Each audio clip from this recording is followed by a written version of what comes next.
ನಮಸ್ತೆ ಸ್ನೇಹಿತರೆ, ಎಲ್ಲರೂ ಹೇಗಿದ್ದೀರಾ? ನೀವೆಲ್ಲ ಚೆನ್ನಾಗಿದ್ದೀರಾ ಅನ್ಕೊತೀನಿ. ನಾವೆಲ್ಲರೂ ಕೂಡ ಚೆನ್ನಾಗಿದ್ದೀವಿ. ಇವತ್ತಿನ ವಿಡಿಯೋ ಸ್ಟಾರ್ಟ್ ಮಾಡ್ತಿದ್ದೀನಿ. ಅದಕ್ಕಿಂತ ಮುಂಚೆ ಯಾರೆಲ್ಲ ಈ ವಿಡಿಯೋ ನೋಡ್ತಾ ಇದ್ದೀರಾ, ಪೂರ್ತಿ ವಿಡಿಯೋ ನೋಡಿ, ಲೈಕ್ ಮಾಡಿ, ಶೇರ್ ಮಾಡಿ, ಸಬ್ಸ್ಕ್ರೈಬ್ ಆಗಿ. ಇವತ್ತು ಬೆಳಗ್ಗೆನೇ ಬೇಗ ಎದ್ದು ಬಾಗಿಲಿಗೆಲ್ಲ ರಂಗೋಲಿ ಹಾಕಿಬಿಟ್ಟು ಬಂದೆ. ಬಾಗಿಲಿಗೆ ರಂಗೋಲಿ ಹಾಕ್ಬಿಟ್ಟು ಸಿಂಪಲಾಗಿ ರಂಗೋಲಿ ಬಿಟ್ಟೆ ಫ್ರೆಂಡ್ಸ್. ಆದರೂ ಚೆನ್ನಾಗಿ ಕಾಣಿಸ್ತಾ ಇತ್ತು. ಬೇಗ ಗುರುವಾರ ಆಗಿರೋದ್ರಿಂದ ಬೇಗ ಎದ್ದೇಳಲೇಬೇಕಾಗಿತ್ತು. ಹಾಗೆ ಮತ್ತು ಇವತ್ತು ಎಳ್ನೀರು ನೈಟೇ ಡ್ರೈ ಫ್ರೂಟ್ಸ್ ಎಲ್ಲ ನೆನೆಸಿದ್ದೆ. ಅದೇ ಡ್ರೈ ಫ್ರೂಟ್ಸ್ಗೆ ನಾನು ಎಳ್ನೀರು ಮತ್ತು ನಿಂಬೆ ಹುಳಿ ಮತ್ತು ಕಲ್ಸಕ್ಕರೆ ಹಾಕ್ಕೊಂಡು ಕುಡಿತಾ ಇದ್ದೀನಿ.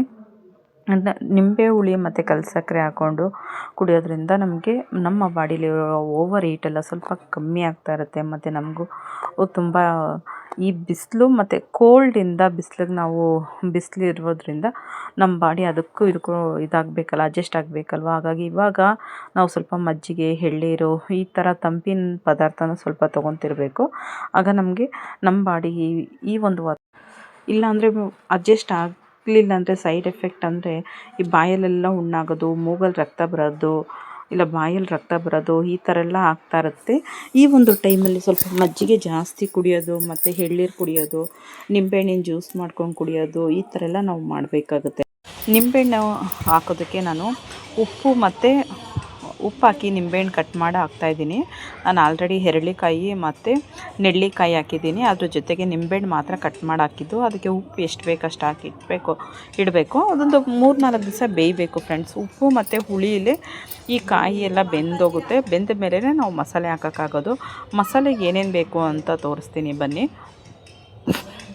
ಸಾಸಿವೆ ಮತ್ತು ಮೆಂತ್ಯ ಮೇನ್ ಇರೋದು ಈ ಉಪ್ಪಿನಕಾಯಿಗೆ. ಸಾಸಿವೆ, ಮೆಂತ್ಯ ಮತ್ತು ಒಣಮೆಣ್ಸಿನ್ಕಾಯಿ ಬೇಕಾದರೆ ನೀವು ಪೌಡ್ರ್ ಬೇಕಾದರೂ ಹಾಕೋಬೋದು, ಇಲ್ಲ ಒಣಮೆಣ್ಸಿನ್ಕಾಯಿನೂ ಇದೇ ಥರ ಹುರ್ಕೊಂಡು ಪೌಡ್ರ್ ಮಾಡಾದರೂ ಹಾಕೋಬೋದು.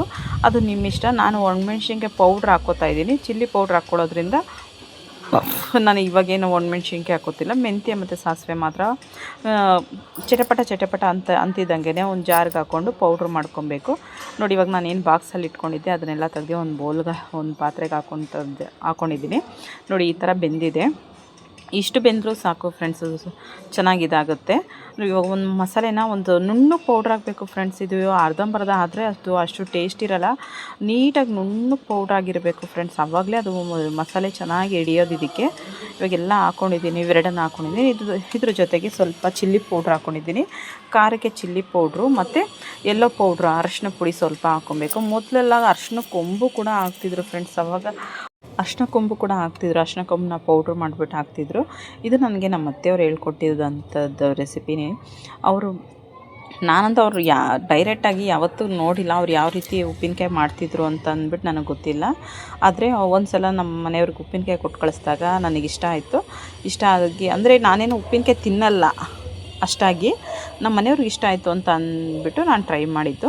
ನೋಡಿ, ಇದೆಲ್ಲ ಚೆಂದಾಗಿ ಮಿಕ್ಸ್ ಮಾಡಿದ್ದೀನಿ. ನೋಡಿ, ಈ ಥರ ಬಂದಿದೆ. ತುಂಬ ಅಂದರೆ ತುಂಬ ಚೆನ್ನಾಗಾಗಿದೆ ಫ್ರೆಂಡ್ಸ್. ಉಪ್ಪಿನಕಾಯಿ ಮಾತ್ರ ಸಖತ್ತಾಗಿದೆ. ಟೇಸ್ಟ್ ಮಾತ್ರ ಅಷ್ಟೇ ಚೆನ್ನಾಗಿದೆ. ಮತ್ತು ಇದಕ್ಕೆ ಬೇಕಾದ್ರೆ ನೀವು ಹಾಗಲಕಾಯಿ ಬೇಕಾದ್ರೆ ಹಾಕ್ಕೋಬೋದು, ಕ್ಯಾರೆಟ್ ಬೇಕಾದರೂ ಹಾಕ್ಕೋಬೋದು.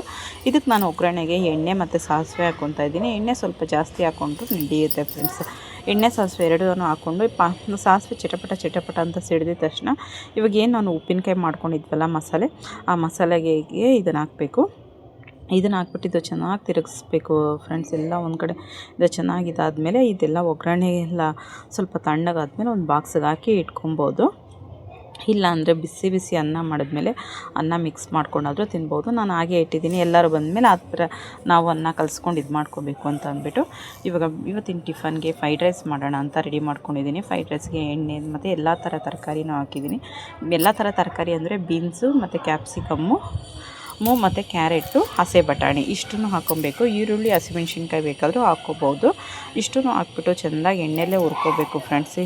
ಬೇಕಾದ್ರೆ ನೀವು ಪೌಡ್ರ್ ಹಾಕಿ ಅಂಗಡಿಯಿಂದ ಪೌಡ್ರ್ ತಂದಾದರೂ ಮಾಡ್ಕೋಬೋದು, ಇಲ್ಲಾಂದರೆ ಮನೇಲಾದ್ರೂ ಮಾಡ್ಕೋಬೋದು. ಏನಂದರೆ ನಾವೇ ಫ್ರೈಡ್ ರೈಸ್ನ ಮಾಡೋಕ್ಕೆ ಯಾವಾಗ ಸ್ಟಾರ್ಟ್ ಮಾಡಿದ್ವಿ, ಈ ಅಂಗಡಿ ಫ್ರೈಡ್ ರೈಸ್ ಇವಾಗ ಇಷ್ಟನೇ ಆಗ್ತಿಲ್ಲ. ಮೊದಲಾದರೆ ಅಂಗಡಿ ಫ್ರೈಡ್ ರೈಸ್ ಅಂದರೆ ತುಂಬ ಇಷ್ಟಪಟ್ಟು ತಿಂತಿದ್ವಿ ಅದೊಂದು ಟೈಮಲ್ಲಿ. ಆದರೆ ಈಗ ನಾವೇ ಯಾವಾಗ ಮನೆಗಳಲ್ಲಿನೇ ಫ್ರೈಡ್ ರೈಸ್ ಮಾಡ್ಕೊಳ್ಳೋದು, ನಮ್ಗಳಿಗೆ ನಾವೇ ಅಷ್ಟು ಚೆನ್ನಾಗಿ ಮಾಡ್ಕೊತಿದ್ದೀವಿ.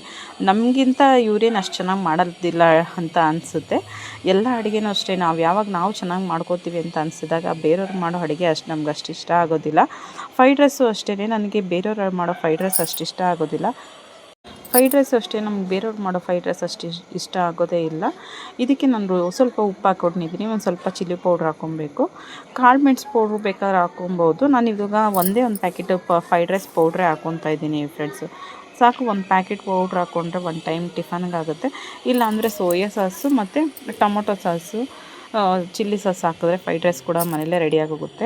ನಾನು ಆ ಥರನೂ ಮಾಡ್ತೀನಿ ಮತ್ತು ಈ ಥರನೂ ಮಾಡ್ತೀನಿ ಫ್ರೆಂಡ್ಸ್. ಆ ಥರ ಅನ್ಸಿದ್ರೆ ಹಂಗೆ ಅನ್ಸಿದ್ರೆ ಹಿಂಗೆ, ಈ ಥರ ಅಂದರೆ ಈ ಥರ. ಆದರೆ ಈ ಪೌಡ್ರ್ ಹಾಕೋದು ನಂಗೆ ಸ್ವಲ್ಪ ಇಷ್ಟನೇ ಆಗುತ್ತೆ.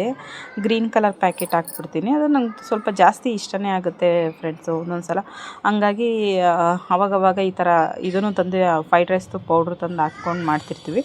ಅದರಲ್ಲೂ ನನ್ನ ಮಗಳಿಗೆ ಸ್ಪೆಷಲಾಗಿ ಅಂದರೆ ಅವಳಿಗೂ ತುಂಬಾ ಇಷ್ಟ ಫ್ರೈಡ್ ರೈಸ್ ಅಂತ ಅಂದರೆ, ಸಿಕ್ಕಾಪಟ್ಟೆ ಇಷ್ಟಪಟ್ಟು ತಿಂತಾಳೆ.